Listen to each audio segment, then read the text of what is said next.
Welcome to the first of series of video lessons I have prepared on planning. My name is Professor M, and it is my great pleasure to share my personal experience how I am planning for 2018, what kind of methods and tools that I'm using. For any worker, it is very important to have the tools, and for the planners, we need a notebook and a pen. Actually, these are sufficient, but the type of this notebook or pen depends on your choice.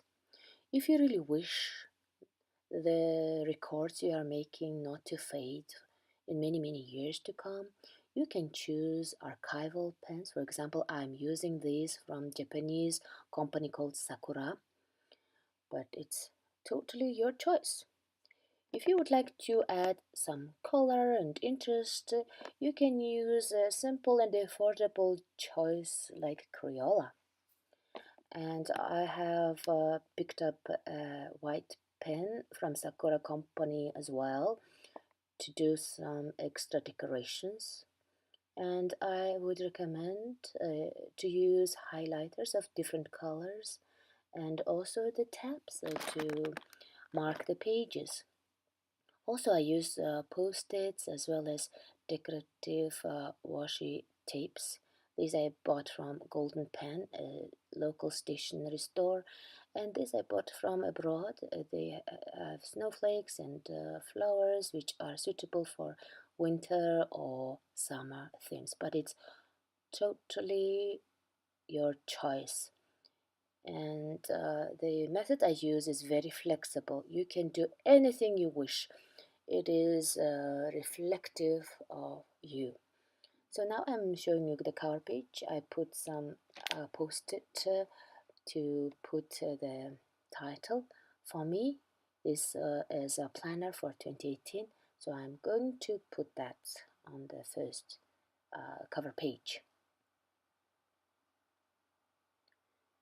I also would like to recommend using planners not only for the functionality but also as a very effective tool to relieve your stress. That's why I put emphasis on the decorations, which also boost my creativity. I put some space here. I would like to leave it there to fill it later when I think more concretely about the contents. The first page I would like to use for the key.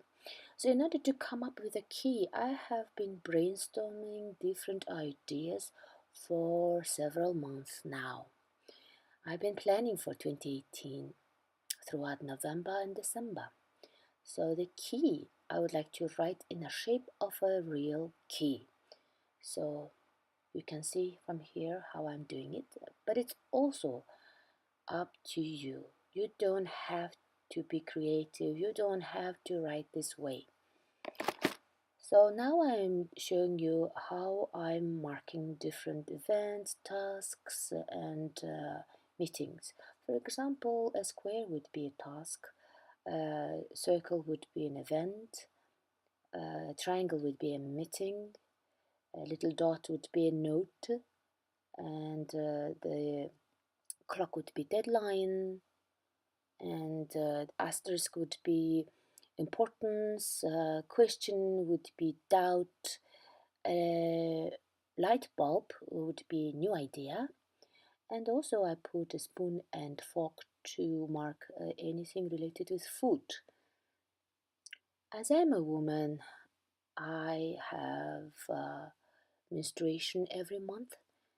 I also would like to track it, so I would like to use a symbol of a flower. So if the fluid is abundant, I would mark it with a flower with 5 petals. And as the flow decreases, I would decrease the number of petals to reflect that. And I believe that this kind of marking and recording is useful for health and useful to teach the young girls to take care of themselves. Also, I'm a mother who's taking care of a disabled child, and for her, one of her struggles is her bowel movements. So it's important for me to track that as well. So I have come up with a symbol that marks it, and also I have decided to make sure I know when it is hard, when she has some blood, or when it is normal and okay. I hope that I have not offended you with this, as it is a very important part of my planner. I'm sharing it as well. Actually, she has been the main reason why I have become very particular to track my time and ensure the effective and efficient management. Now I'm moving to the additional markations.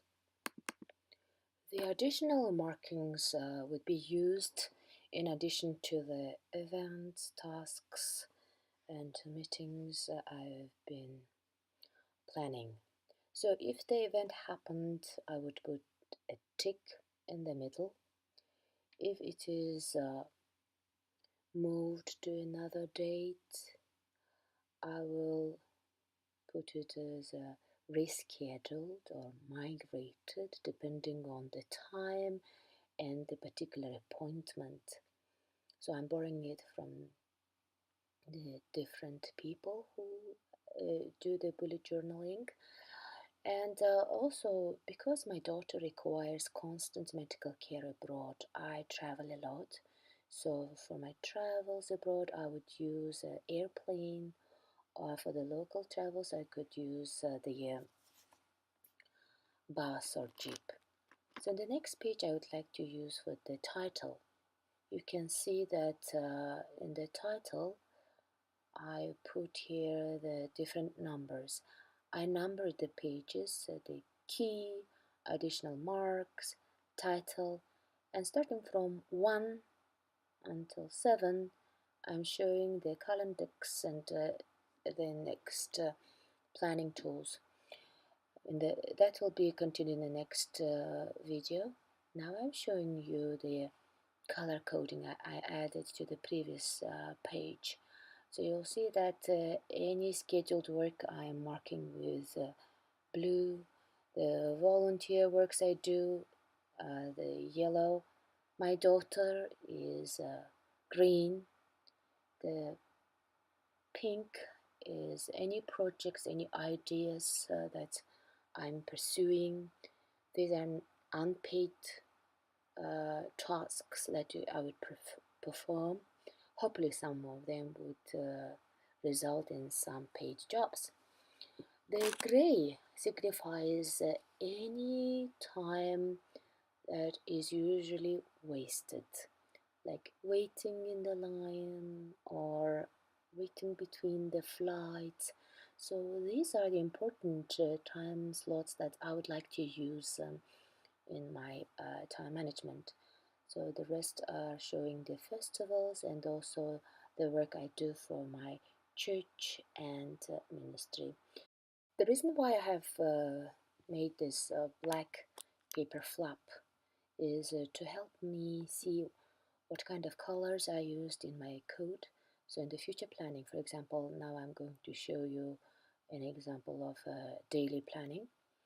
I will mark the same color for different time I'm using for different purposes. Thank you for watching.